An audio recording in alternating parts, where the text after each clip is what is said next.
بسم اللہ الرحمن الرحیم۔ شروع اللہ کا نام لے کر جو بڑا مہربان اور نہایت رحم کرنے والا ہے۔ معزز ناظرین، السلام علیکم ورحمۃ اللہ وبرکاتہ۔ آج کی یہ ویڈیو حضرت محمد صلی اللہ علیہ وآلہ وسلم کے دادا عبد المطلب کے بارے میں ہے۔ حضرت محمد صلی اللہ علیہ وآلہ وسلم کے دادا کا نام عبد المطلب تھا۔ ان کا اصلی نام شیبہ تھا۔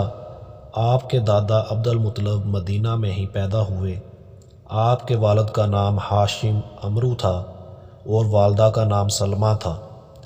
حضرت محمد صلی اللہ علیہ وآلہ وسلم کے دادا عبد المطلب اپنے والد کی وفات کے بعد مدینہ میں ہی اپنے نانا کے گھر پلے بڑھے، اور جب 7 یا 8 سال کے ہو گئے تو مکہ آ کر اپنے خاندان والوں کے ساتھ رہنے لگے۔ عبد المطلب بڑے ہی نیک نفس اور عابد و زاہد تھے۔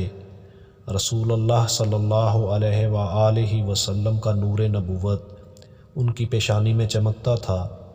اہل عرب خصوصاً قریش کو ان سے بڑی عقیدت تھی۔ مکہ والوں پر جب بھی کوئی مصیبت آتی یا قحط پڑ جاتا تو لوگ عبد المطلب کو ساتھ لے کر پہاڑ پر چڑھ جاتے اور بارگاہ خداوندی میں ان کو وسیلہ بنا کر دعا مانگتے تھے تو دعا مقبول ہو جاتی تھی۔ یہ لڑکیوں کو زندہ درگور کرنے سے لوگوں کو بڑی سختی کے ساتھ روکتے تھے، اور جو کوئی چوری کرتا تھا اس کا ہاتھ کاٹ ڈالتے تھے۔ اپنے دسترخوان سے پرندوں کو بھی کھلایا کرتے تھے۔ شراب اور زنا کو حرام سمجھتے تھے اور عقیدہ کے لحاظ سے موحد تھے۔ زمزم کے کنویں کو آپ ہی نے نئے سرے سے کھدوا کر درست کیا اور لوگوں کو آب زمزم سے سیراب کیا۔ آپ بھی کعبہ کے متولی اور سجادہ نشین ہوئے۔ اصحاب فیل کا واقعہ آپ ہی کے وقت میں پیش آیا۔